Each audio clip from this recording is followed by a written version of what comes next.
بين يدي صاحب الجلالة الملك محمد السادس نصره الله، كالمركز الاستشفائي الجامعي والتكنوبول فم الواد والطريق السريع تزنيت الداخلة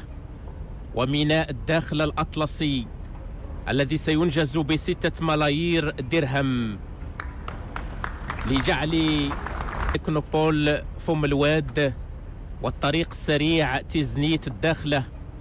وميناء الداخلة الأطلسي الذي سينجز ب6 ملايير درهم لجعل هذه المنطقة قطبا اقتصاديا افريقيا اطلسيا في ذكرى المسيرة الخضراء المضفرة، ذكرى الملاحم والامجاد، ذكرى البناء والنماء والمنجزات. الى هنا نودعكم سيداتي وسادتي، والى اللقاء بحول الله.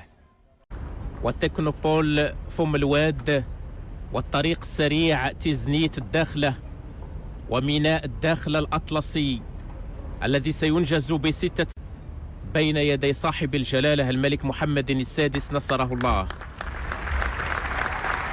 كالمركز الاستشفائي الجامعي قطبا اقتصاديا افريقيا اطلسيا في ذكرى المسيرة الخضراء المضفرة، ذكرى الملاحم ملايير درهم لجعل تكنوبول فم الواد والطريق السريع تزنيت الداخلة وميناء الداخلة الأطلسي الذي سينجز ب6 ملايير درهم لجعل هذه المنطقة